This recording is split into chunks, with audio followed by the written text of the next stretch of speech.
Delegates and guests, please welcome Lieutenant Colonel Tammy Duckworth, Iraq War veteran and candidate for Congress in the 8th Congressional District in Illinois.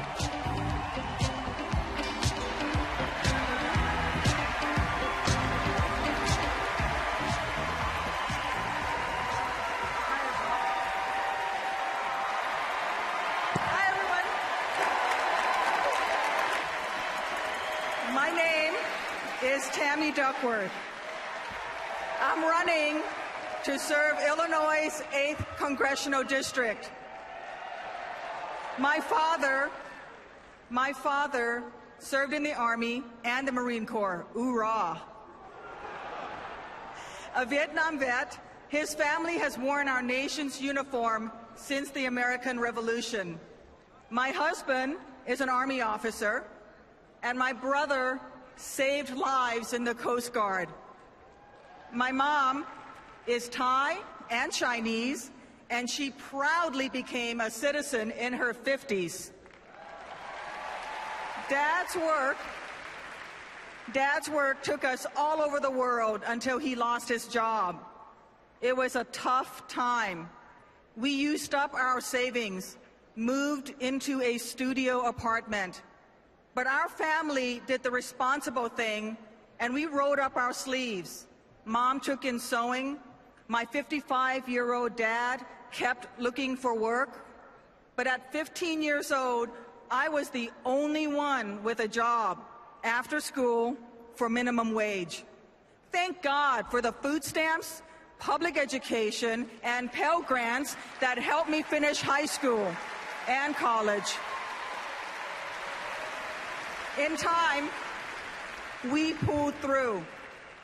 With this start, I was able to earn my own commission as an Army officer, and I became an assault helicopter pilot, working my way up to command a Black Hawk helicopter company. In 2003, my National Guard unit was mobilized, and I became one of the first Army women to fly combat missions in Iraq. And almost a year into my tour, I was wounded and recovered at Walter Reed with other wounded warriors. Some of us had obvious injuries. Others had scars on the inside that were less visible, but no less real.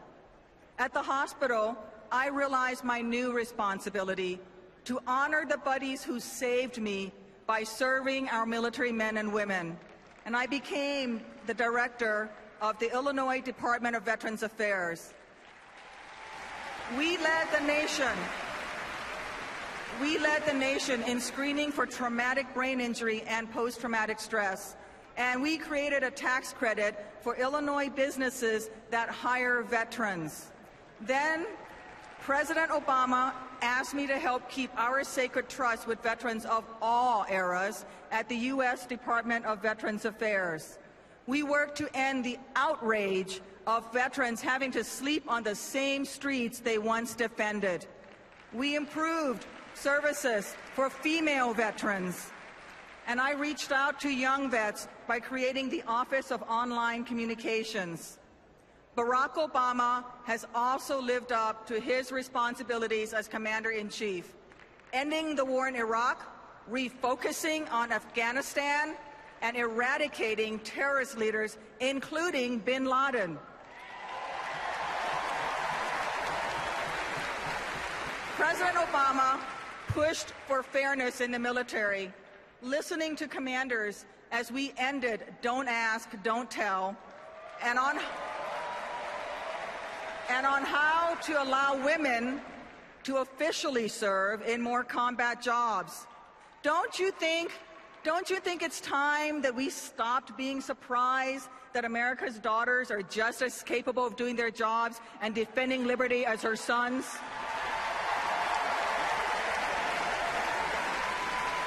When it comes to our men and women in harm's way, we have a clear choice on November 6th. Last week, Mitt Romney had a chance to show his support for the brave men and women he's seeking to command. But he chose to criticize President Obama instead of even uttering the word Afghanistan. Barack Obama will never ignore our troops. He will fight for them. That's why he is my choice on November 6th. My choice is to do what my family did when times were hard, roll up our sleeves and get to work.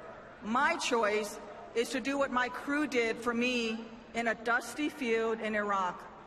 On November 12, 2004, I was co-piloting my Black Hawk north of Baghdad when we started taking enemy fire.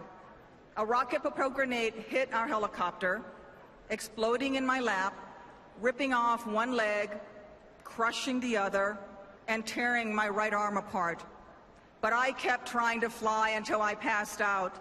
In that moment, my survival and the survival of my entire crew depended on all of us pulling together. And even though they were wounded themselves and insurgents were nearby, they simply refused to leave a fallen comrade behind. Their heroism is why I'm alive today. And ultimately,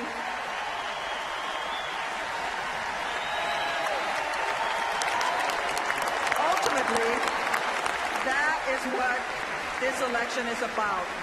Yes, it's about the issues that matter to me.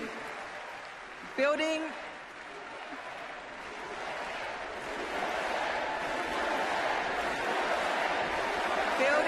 an economy that will create jobs here at home, that will outcompete countries around the world. But it's also about something else. It's about whether we do for our fellow Americans what my crew did for me, whether we'll look out for the hardest hit and the disabled, whether we'll pull together in a time of need, whether we'll refuse to give up until the job is done. So let's finish what we started. Let's keep moving forward with Barack Obama. Let's do what this country has always done. Look adversity in the eye and work together to overcome it. God bless our military men and women who are in harm's way today. God bless their families, and always, God bless the United States of America.